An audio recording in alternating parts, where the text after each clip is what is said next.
Halo, selamat datang. Di sini kita akan bahas tuntas soal aplikasi baru DBH Sawit. Tujuannya simpel aja, biar penyusunan rencana kegiatan dan penganggaran atau RKP jadi jauh lebih gampang buat Anda semua yang ada di pemerintah daerah. Yuk, langsung aja kita mulai. Nah, sebelum kita lebih jauh, ada satu hal yang penting banget untuk kita semua tahu.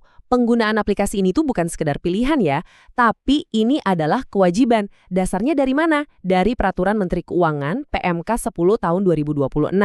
Plus, ini juga rekomendasi langsung dari BPK loh. Tujuannya jelas biar dana yang kita kelola itu makin transparan dan akuntabel. Jadi, intinya apa sih tujuan aplikasi ini? Sederhana kok.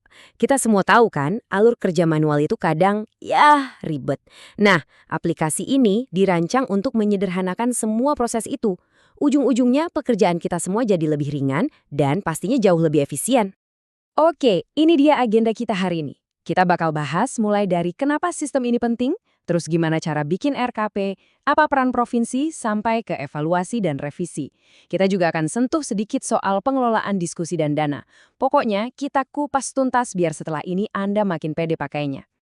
Oke, kita mulai dari bagian pertama ya, gambaran besarnya dulu. Penting nih buat kita paham gimana sih alur kerja RKP di dalam sistem ini, dari awal kita bikin sampai akhirnya nanti dapat persetujuan.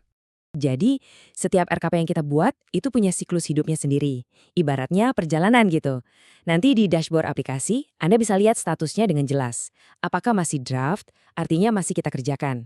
Atau mungkin sudah sinkronisasi, yang artinya lagi diproses sama teman-teman di provinsi. Bisa juga statusnya evaluasi KL. Nah, ini berarti lagi dicek oleh kementerian atau lembaga terkait. Gampang kan melecaknya? Nah, sekarang kita masuk ke bagian yang paling penting nih. Ini adalah tugas inti kita sebagai staf pemerintah daerah, gimana caranya membuat dan mengajukan RKP langsung dari aplikasi. Tenang aja, prosesnya nggak rumit kok. Kita bisa pecah jadi 4 langkah utama. Pertama, buat header RKP. Kedua, kita input detail kegiatannya. Ketiga, kita pantau proporsi anggarannya. Terakhir, kalau semua udah oke, kita kirim untuk ditinjau. Simpel kan? Oke, langkah pertama. Begitu Anda masuk ke dashboard utama, yang perlu Anda lakukan adalah cari dan klik tombol biru tambah RKP header. Gampang banget.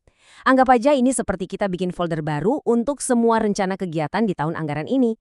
Kalau headernya udah jadi, sekarang kita masuk ke langkah kedua, mengisi detail setiap kegiatan. Nah, di sini ada catatan penting nih, khususnya untuk kegiatan infrastruktur kayak pembangunan atau pemeliharaan jalan. Ada kolom-kolom isian khusus yang harus kita isi sesuai standar dari Kementerian PU. Jadi jangan sampai kelewat ya. Lanjut ke langkah ketiga, dan ini nih salah satu fitur favorit saya, dashboard proporsi anggaran. Kenapa? Karena di sini ada indikator warna yang langsung kasih tahu kita secara real time apakah alokasi dana kita sudah benar atau belum. Jadi sebelum dikirim pun kita udah tahu. Ini bener-bener ngebantu banget biar nggak ada revisi bolak-balik yang makan waktu. Nah, cara bacanya gampang banget. Kalau warnanya hijau, artinya alokasi anggaran Anda aman, sudah sesuai aturan PMK. Tapi kalau warnanya merah, nah, itu tandanya ada yang perlu disesuaikan lagi. Sistemnya langsung ngasih tahu kita, jadi kesalahan bisa dicegah dari awal. Praktis! Oke, langkah terakhir. Kalau semua data kegiatan sudah diinput, dan yang paling penting, semua indikator proporsi tadi udah berwarna hijau, itu artinya RKP kita sudah siap.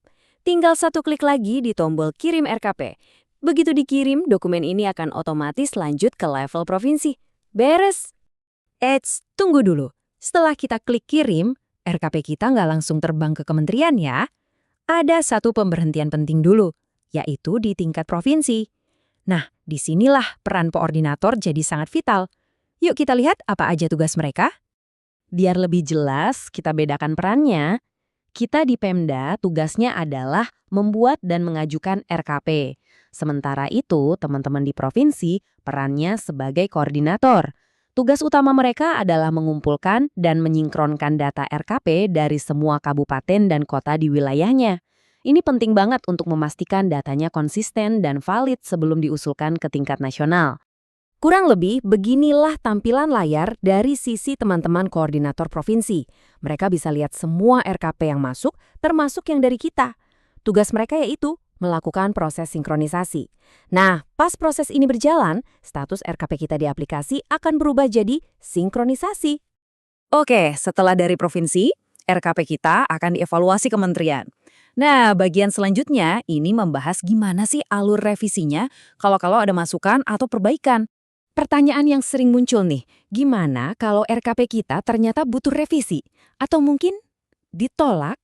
Tenang, jangan panik dulu. Justru, disinilah aplikasi ini sangat membantu. Proses perbaikannya dibuat jadi gampang dan semua catatan perbaikannya terdokumentasi dengan rapi. Nanti kalau RKP kita dikembalikan, perhatikan aja dashboardnya. Akan muncul dua icon simple. Ada icon mata, ini untuk kita klik dan baca catatan dari evaluatornya. Udah tahu apa yang perlu diperbaiki? Langsung aja klik icon pensil di sebelahnya untuk mulai mengedit. Gampang kan? Selain soal RKP, aplikasi ini juga punya fitur canggih untuk mengelola dua hal penting lainnya.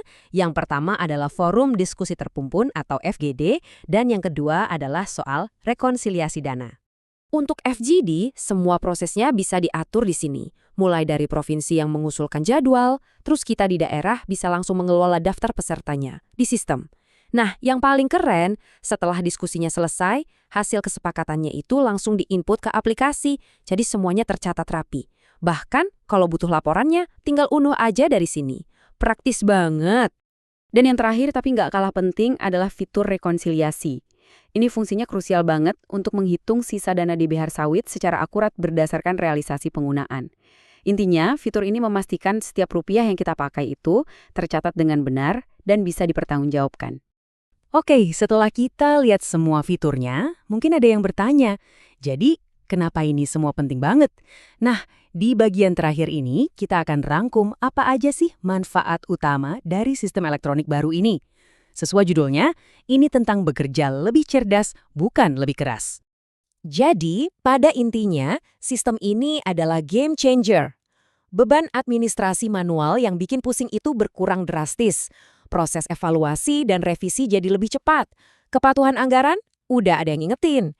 Integrasi data dengan SIPD jadi lebih mudah. Dan yang paling penting, jejak auditnya jadi jelas banget, sesuai sama rekomendasi BPK.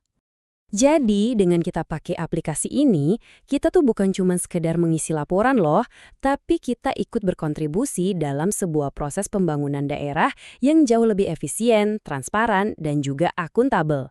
Nah, sekarang coba deh bayangkan, gimana alat ini bisa mengubah cara kerja di instansi Anda.